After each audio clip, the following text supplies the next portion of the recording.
গত 17 মাসের মধ্যে আমাদের আকীদা, আমাদের বিশ্বাসগুলোকে ধ্বংস করে ফেলা হচ্ছে। সরকার শক্তিশালী হোক, আমরা আমাদের নতুন সরকার, আমরা তাদের কাছে অতটুকু দাবি করব, আমাদের শিক্ষা সিলেবাস থেকে যারা, আমাদের লেখা বইগুলো থেকে যারা এগুলো সরিয়ে দিয়ে তাদের মতবাদ চালু করেছে, সেই মতবাদগুলো দূর করে দিয়ে পূর্বের আকীদা এবং বিশ্বাসের পূর্বের যে বিষয়গুলো, এগুলো বহাল করা হোক। আমরা সরকারের জন্য দোয়া করি। আমরা ইতিপূর্বে বহু কিছু দেখেছি। আমরা যারা ইসলামের কথা বলে তারা মন্দিরে গিয়ে গীতা পড়ে, যারা ইসলামের কথা বলে তারা রোজা পূজাকে এক করে ফেলেছে। অতএব তাদের সাথে আমরা কখনো একমত হব না। তাদের মন্দির আর তাদের মসজিদ তাদের কাছে একরকম, কিন্তু আমাদের মন্দির আর মসজিদের মধ্যে ফার ফার ডিফারেন্স। আকায়েদ মানে কি? বিশ্বাস। আকায়েদ মানে কি? কারে কয় বিশ্বাস? আমি আপনাদের একটু বুঝাই দিই। বিশ্বাস শব্দের অর্থ হচ্ছে আকীদা শব্দের অর্থ হচ্ছে, আকীদা এমন একটা জিনিস, যেমন বাতাস যদি না থাকে, না নিতে পারলে আপনি কি বাঁচতে পারবেন? পানি যদি না খান তা আপনি বাঁচতে পারবেন? আর আমাদের সারসিনার বর্তমান পীর সাহেব, যদিও তিনি বয়সে আমাদের এই সমাজের মধ্যে একজন যুবকের মতো, কিন্তু আল্লাহ পাক রব্বুল আলামিন তাকে এত প্রবল মেধা দিয়েছেন।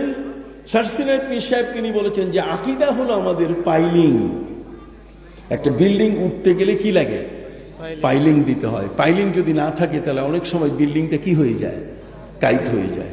আর আমি তার সাথে যোগ করেছি যে আকীদা হলো অক্সিজেন, আকীদা হলো আপনার জীবনের চালিকা শক্তি, আকীদা হলো পানি।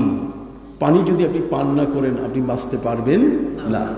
সম্মানিত সুধী, আজকে আমরা দেখেছি এই অল্প সময়ের মধ্যে আমাদের আকীদাগুলোকে একেবারে তছনছ করে দেওয়া হয়েছে। আপনি জানেন কবরের কাছে যাওয়া নবী কি নিষেধ করেছেন? একটু হাত উঁচু করে বলেন তো। কবরের কাছে যাওয়া নিষেধ করেছেন? মায়ের কবরের পাশে আপনি যাবেন, বাবার কবরের কাছে আপনি যাবেন। আজ আমাদের সমাজের ভিতরে এখন সেকুলারিজম নাই। সেকুলারিজম তো আলাদা একটা জগৎ, যারা আমাদেরকে ধর্ম থেকে বিচ্ছিন্ন করে দিয়েছে। আর যারা ধর্মের মধ্যে আছে তারা আমাদেরকে সালাফিজম, সালাফি মতবাদ আমাদের ভিতরে প্রতিষ্ঠিত করতে গিয়ে তারা বলছে যে কবরের কাছে যাবেন কেন? কবরে কি আছে? যদি কবরের কাছে কিছু নাই থাকে। আপনাদের মধ্যে কেউ কি হজ করতে গেছেন? একটু হাত উঠান দেখি। ভাইরা আমার, হজ করতে গেছেন? আপনি কি বুকে হাত দিয়ে বলতে পারবেন যে মদিনা শরীফে আপনি জান্নাতুল বাকিতে যান নাই? কথা কন না? মদিনা শরীফে যারা যান, আমার প্রিয় নবী সাল্লাল্লাহু আলাইহি ওয়াসাল্লামের রওজা মোবারক তারা জিয়ারত করেন কিনা? সালাফিজম আমাদেরকে বলতেছে, সালাফিরা তারা বলছে যে মদিনায় নবীজির রওজার ভিতরে নবীজি নাই, খুঁজে পাওয়া যাবে না। এই যে দৃষ্টিভঙ্গির পার্থক্য যারা আজকে করছে, আমাদের ঈমান আকীদাগুলো ধ্বংস করে দিচ্ছে। কথা কি বুঝতে পারছেন? প্রিয় নবী সাল্লাল্লাহু আলাইহি ওয়াসাল্লামের রওজা মোবারকে সৌদি আরবের মতো এত বড় একটা কঠোরপন্থী একটা দেশ, আর সেই দেশের মধ্যে মুসলমান যারা প্রতি বছর যারা হজে যাচ্ছেন তারা মদিনা শরীফে নবীর রওজায় হাজিরা দিচ্ছে। নবীজি সাল্লাল্লাহু আলাইহি ওয়াসাল্লামের দরবারে হাজিরা দেওয়ার পাশাপাশি তারা যাচ্ছেন জান্নাতুল বাকি কবরস্থানে। 10,000 সাহাবায়ে কেরামের কবর সেখানে, সেখানে লক্ষ লক্ষ মানুষ শুয়ে আছেন। সম্মানিত সুধী, এই সমস্ত ব্যক্তিদের কবরের পাশে, এটা তো সৌদি সরকারও নিষেধ করে, বরং সৌদি সরকার আইন করে দিয়েছে কোনো ট্রাভেল এজেন্সি যদি তার সাথে যাওয়া হাজী সাহেবকে মদিনায় নিয়ে না আসে, রওজা জিয়ারতে যদি নিয়ে না আসে, তাহলে যে অভিযোগ করলে তার ট্রাভেল এজেন্সির সনদ বাতিল হয়ে যাবে। তারা ক্যান্সেল করে দিবে যে মদিনা মুনাওয়ারায় সে তার হাজীকে নিয়ে আসলো না কেন। খোদ সৌদি সরকার আইন করেছে। তাহলে সৌদি সরকার যদি আইন করে থাকে, তো নবীজির রওজা জিয়ারত পার্শ্ববর্তী প্রতিদিন আসরের সময়, প্রতিদিন ফজরের নামাজের পরে জান্নাতুল বাকি খুলে দেওয়া হয়। সেখানে হাজার হাজার মানুষ প্রতিদিন সকালবেলায় সেখানে জিয়ারত করতেছে, প্রত্যেকের কবরের পাশে পাশে দোয়া পড়তেছে। তাহলে কবর জিয়ারত যদি নিষিদ্ধ হয়, তাহলে এই জিনিসটি কেন তারা করছেন? অথচ আমাদের প্রথম শ্রেণী থেকে 10ম শ্রেণী পর্যন্ত এই 17 মাসের মধ্যে কিছু সালাফি মতবাদের মানুষ, কথা বল না, তারা এগুলোকে সম্পূর্ণভাবে বই থেকে বাদ দিয়ে দিয়েছে, আকায়েদের বই থেকে বাদ দিয়ে দিয়েছে। আমরা এর প্রতিবাদ জানাই। আপনারা জানান কিনা? পীর মুরিদি কি শিরক? জোরে বলেন, পীর মুরিদি কি শিরক? পীর মুরিদি কখনো শিরক নয়। ইমাম আবু হানিফার পীর হযরতে ইমাম বাকের এবং জাফর সাদিক রহমতুল্লাহ আলাইহি ছিলেন। ইমাম শাফি রহমতুল্লাহ আলাইহির পীর ইমাম মালিক ছিলেন। ইমাম মালিক রহমতুল্লাহ আলাইহির পীর ছিলেন হযরতে কারি নাফে। ইমাম আহমদ বিন হাম্বল রহমতুল্লাহ আলাইহির পীর ছিলেন ইমাম শাফি। কথা বল না? ইমাম আহমদ বিন হাম্বল রহমতুল্লাহ পীর ছিলেন আবু হামজা। তো এই যে আবু হামজা বলেন, এই সমস্ত মহান বড় বড় হাদিসের মুহাদ্দিস ইমাম মুস্তাহিদ, তারা তো পীর মাশায়েখের কাছে গেছেন। আমরাও ঠিক শর্ষিনা দরবারে যাই কিনা? জোরে বলেন, যাই কিনা? ভাইরা আমার, এতদিন পর্যন্ত আমাদের ফাজিল ক্লাসে আমরা আকায়েদে নাসফি নামে একখানা কিতাব পড়িয়েছি। আকায়েদে নাসফি নামক কিতাবের মধ্যে সেখানে আকীদা জানা ফরজ। জোরে বলে, আকীদা জানা কি ফরজ। আপনি আপনার আল্লাহকে চিনবেন, তাওহীদ, এটা আপনার অবশ্যই জানতে হবে। আপনার আকীদার মধ্যে আসতে হবে যে আল্লাহ কেমন। একজন যদি বলে যে আল্লাহ, এই আমি যেমন চেয়ারে বসে আছি আল্লাহ ঠিক এরকম চেয়ারে বসে আছেন, আল্লাহ আমি যেমন সিঁড়ি থেকে নামতেছি আল্লাহ ঠিক এমনি করে সিঁড়ি থেকে কি করতেছেন? নামতেছেন। তাহলে এই আকীদায় আমরা বিশ্বাসী নই। কেন? আল্লাহ বলছে লাইসা কামিসলিহি শাই, আল্লাহকে কোনো বস্তুর সাথে তুলনা করা যাবে না। সুবহানাল্লাহ বলেন। এই জন্য আমি আমার ভাইদের খেদমতে আরজ করতে চাই, পৃথিবীর মধ্যে আল্লাহর রাসূল সাল্লাল্লাহু আলাইহি সাল্লাম যে শিক্ষা আমাদেরকে দিয়েছেন, সে শিক্ষার বাইরে যাবার কোনো সুযোগ নাই। পবিত্র কোরআন মজিদে আল্লাহ বলছেন, ওয়ামাই ইউশাকিকির রাসূল মিন বা'দি মা তাবায়্যানা লাহুল হুদা ওয়া ইয়াত্তাবি গায়রা সাবিলিল মুমিনিন। পৃথিবীর মধ্যে কিছু মানুষ এমন আছে যারা নবীর রওজায় যাইতে দেয় না। তারা বলে যে মক্কায় আপনি যাবেন হজ করতে, আবার মসজিদে আয়েশায় যাবেন কেন উমরা করতে? কতক্ষণ? মসজিদে আয়েশা, আম্মাজান আয়েশার সাথে এদের শত্রুতা কিসের আমি বুঝলাম না আজ পর্যন্ত। আম্মাজান আয়েশাকে নবী করিম সাল্লাল্লাহু আলাইহি ওয়াসাল্লাম, তার শরীর খারাপ হয়ে গেছিল, তিনি সুস্থ হয়ে গেলে পরে নবী করিম সাল্লাল্লাহু আলাইহি ওয়াসাল্লাম আম্মাজান আয়েশাকে বললেন যাও। তার ভাই আব্দুর রহমানকে সাথে দিলেন যে মসজিদে আয়েশায় তাকে উমরা করাইয়া নিয়ে আসো। এটা তানিম নামক জায়গাটার নাম কি?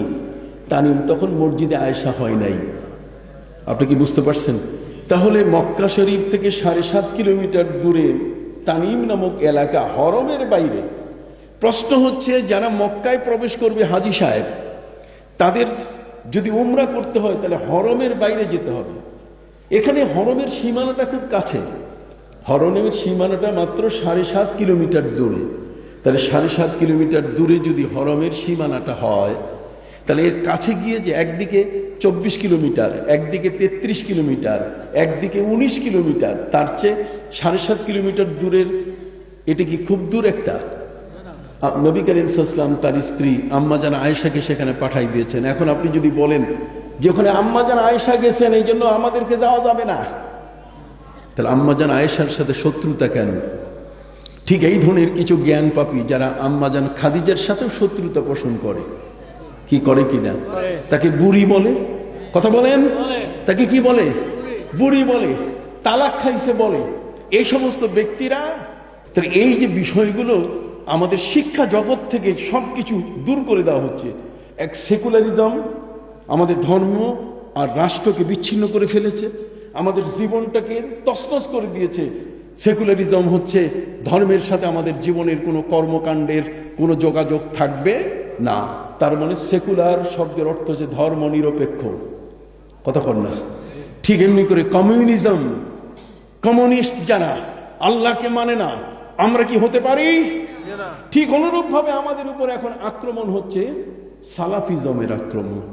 এই সালাফিজমের আক্রমণ থেকে বাঁচার জন্য আমাদের সরকারের দৃষ্টি আকর্ষণ করছি আপনাদেরকে নিয়ে। কি বলেন? পীর মুরিদি শিরক নয়, জিকির আজকার ইসলামে আছে। কি বলেন, ঠিক কিনা? এই বইগুলো এই ধরনের বড় বিজ্ঞ আলেমদের দিয়ে লেখানো হয়েছে, কিন্তু এখন সালাফি মতবাদ ঢুকাইতে যাইয়া জিয়ারত উঠাই দেওয়া হয়েছে। নবীর রওজায় যাওয়া যাবে না, মসজিদে আয়েশায় গিয়ে উমরা করলে হবে না। কথা বুঝতে পারছেন? আস্তে আস্তে সবগুলো থেকে বিচ্ছিন্ন করে আমাদেরকে বুকে হাত বাঁধা লেডিস মার্কা নামাজ শিখাইতেছে। আমরা কি এতে একমত? আমরা কি একমত? সরকার স্টেবল হোক, সরকার শক্তিশালী হোক, সরকার তার অবস্থান সুদৃঢ় করুক, এবং পাশাপাশি আমাদের শিক্ষা সিলেবাস থেকে যারা আমাদের লেখা বইগুলো থেকে আমাদের আকীদা বিশ্বাসগুলোকে সরিয়ে দিয়ে তাদের মতবাদ যোগ করেছে, আমরা জোর দাবি জানাচ্ছি তাদেরকে ওই সমস্ত কারিকুলাম থেকে সরিয়ে দিয়ে আকীদা এবং বিশ্বাসের পূর্বের যে বিষয়গুলো এগুলো বহাল করা হোক। আপনাদের রাজি? আমরা কি একমত? সম্মানিত শুধু এই জন্য ভাইরা আমার এই দাবিটুকু আজকের আপনাদের এই মাহফিল থেকে, এই বাহুড়া পশ্চিম পাড়া জামে মসজিদ কমিটি এবং এলাকাবাসী আপনাদের এটা রেকর্ড হয়ে থাকলো আজকের। কি বলেন, ঠিক কিনা? এই মাহফিল থেকে আমরা আমাদের নতুন সরকার, যে নতুন সরকার কোরআন হাতে নিয়ে বলছে যে এই কোরআনের উপরে ভিত্তি করে আমরা দেশ চালাবো। কি বলেন, ঠিক না? অতএব ইসলাম শব্দ যখন আসবে কারো সাথে, তখন শরিয়া আইন বাস্তবায়ন করতে হবে। আমরা তাদের কাছে অতটুকু দাবি করব যে আমাদের আউলিয়া কেরামের প্রদর্শিত পথ এবং আমাদের যে বিশ্বাস আমরা লালন করছি, এটার উপরে নতুন করে যারা আঘাত করতে গিয়ে আমাদেরকে বিভ্রান্ত করছে, আমাদের আকীদার বইগুলো থেকে যারা এগুলো সরিয়ে দিয়ে তাদের মতবাদ চালু করেছে, সেই মতবাদগুলো দূর করে দিয়ে পূর্বের আকীদা বিশ্বাসের কথাগুলো আবার নতুন করে সেখানে প্রতিস্থাপন করা হোক, লেখা হোক। আপনি কি চান? সকলে বলেন আল্লাহুম্মা আমিন।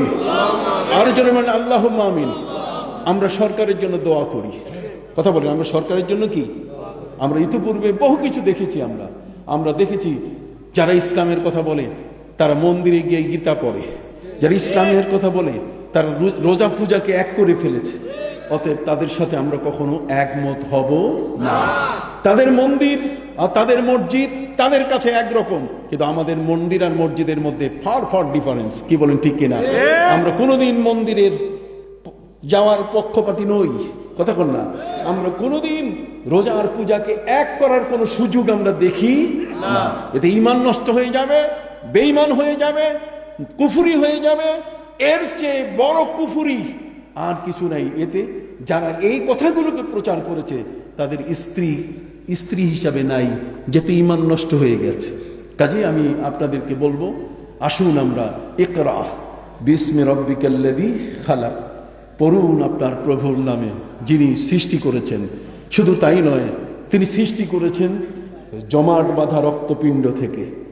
আপনার রব অনুগ্রহশীল, যিনি কলম দিয়ে শিক্ষা দিয়েছেন এবং অজানা জিনিসগুলো তিনি শিক্ষা দান করেন। অতএব সম্মানিত শুধু পবিত্র কোরআনের শিক্ষা আমাদের সমাজে চালু হোক। কথা কন না। সেকুলারিজম সমাজ থেকে বিতাড়িত হয়ে যাক, কমিউনিজম বিতাড়িত হয়ে যাক, ডেমোক্রেট বিষয়গুলো এটা আমাদের সমাজ থেকে উৎখাত হোক। পীর মাশায়েখের আনিত ইসলাম, বাংলাদেশে কোনো রাজনীতি ইসলাম আনে নাই, ইসলাম নিয়ে এসেছে আল্লাহর ওলিরা।